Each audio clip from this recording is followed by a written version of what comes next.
আলাইকুম। আমি আজকে প্রায় সারাদিন প্রথম ক্যান্টনমেন্টে, তারপরে বঙ্গভবনে ছিলাম। তো আমার ইন্টারনেট অ্যাক্সেস ছিল না, আমার ফোন অনেকক্ষণ বন্ধ রাখতে হয়েছে, তো অনেক খবরই পাই নাই। তো এখন ফেরার পথে এবং ফিরে যে সমস্ত খবর শুনলাম, যে সমস্ত ছবি দেখলাম, আমার জাস্ট বুকটা ভেঙে গেছে। এইভাবে মানুষ বিজয় উদযাপন করে? আমি বলছি না সব জায়গায় হয়েছে, বা কিছু কিছু জায়গায় যে সমস্ত ঘটনা আমি যতটুকু জেনেছি, এটা তো টোটালি আনএক্সেপ্টেবল। আপনার পলিটিক্যাল অপোনেন্টের উপর আপনার রাগ থাকতে পারে, আপনার পুলিশের উপর রাগ থাকতে পারে, এই জন্য এইভাবে নির্বিচার হামলা করা হবে? আর আজকে একটা কথা আপনাদের মনে রাখতে হবে, পুলিশের যারা সদস্য তারা অনেক ছোট চাকরি করে, পুলিশের সবাই খারাপ কাজ করেছে, আর আমরা সবাইকে দোষ দিয়ে দেবো, এটা খুবই ভুল, খুবই ভুল। সবাই অত্যাচার করে নাই, অনেকে বাধ্য হয়ে করেছে, তারা নিচের লেভেলের অফিসার, উপরের লেভেলের অফিসারের কথা শুনতে হয়, নাহলে চাকরি থাকে না।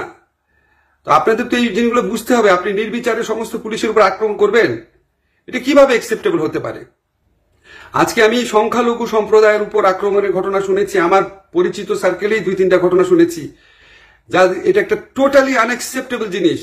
এটা হতে পারে না। এটা আপনি যে পশু শক্তির বিরুদ্ধে লড়ে আপনি বিজয় অর্জন করেছেন, আপনি যদি সেরকমই পশু শক্তি দেখান, তাহলে মানুষের কাছে তো এই বিজয়ের আবেদনটা ছোট হবে। আমাদের এই আন্দোলনে সকল ধর্মের সকল সম্প্রদায়ের মানুষ ছিল। আমার নিজের ছাত্র ছিল হিন্দু সম্প্রদায়ের, হাইকোর্টের লয়ার, ব্যস্ত লয়ার, সব ফেলে রাস্তায় আন্দোলন করতে গেছে। আমি জানি, আমাকে ফোন করেছে। বহু ঘটনা আছে এরকম। এই বিজয়ের এই ক্ষণে বিজয়কে সংহত করতে হয়, ধৈর্য ধরতে হয়, মানুষকে আশা দিতে হয়, সবাইকে বিজয়ে সামিল করতে হয়। আপনাদের বিরুদ্ধে যারা ভয়াবহ অন্যায় করেছে, গণহত্যার মতো অপরাধ করেছে, অবশ্যই তাদেরকে বিচার করার চেষ্টা করা হবে। যদি বিচার না হয়, অবশ্যই আপনি সর্বোচ্চ পর্যায়ে অসন্তোষ দেখাবেন।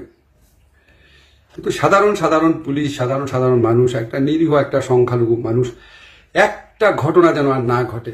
আমার প্রতি যদি আপনাদের বিন্দুমাত্র ভালোবাসা থাকে, যাদের ভালোবাসা থাকে, তারা এই কাজ করবেন না, প্লিজ প্লিজ। আমরা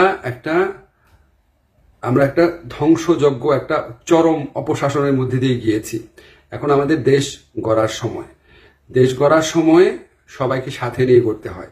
আইনের মতো আইন চলবে, যা অন্যায় করেছে সেটা আমরা অবশ্যই বিচার চাবো। এটা নিশ্চিত করার জন্য আমরা আবার যতটা করা যায় করবো, বা ধৈর্য ধরে অপেক্ষাও করব।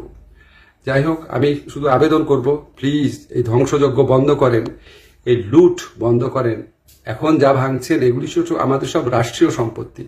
আমার রাষ্ট্রের পুলিশ না থাকলে আপনি বাসায় থাকতে পারবেন? আপনার পক্ষে সম্ভব এটা?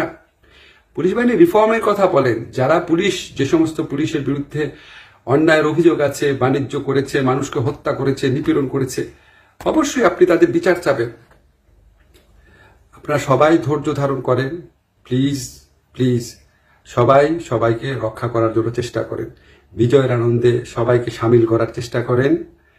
যারা খারাপ শাসক থাকে, যারা খারাপ মানুষ থাকে, তারা মানুষের মধ্যে বিভেদ ছড়ায়, বিভ্রান্তি ছড়ায়। আমরা এটা অনেক বছর যাবৎ দেখছি।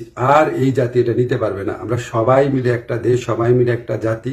আমরা এই দেশকে এখন শুধু ভালো দিকে নিয়ে যাওয়ার জন্য কি কি বুদ্ধি দরকার, কি কি কাজ দরকার, সেগুলি করব। অনেক বড় কথা বলে ফেললাম, আসলে মনটা খুব খারাপ দেখে বললাম। যদি আমার ভুল হয়ে থাকে ক্ষমা করবেন। যা বললাম একান্তই আমার ব্যক্তিগত মতামত। আপনাদের সবার কাছে দোয়া চাচ্ছি, ভালো থাকবেন।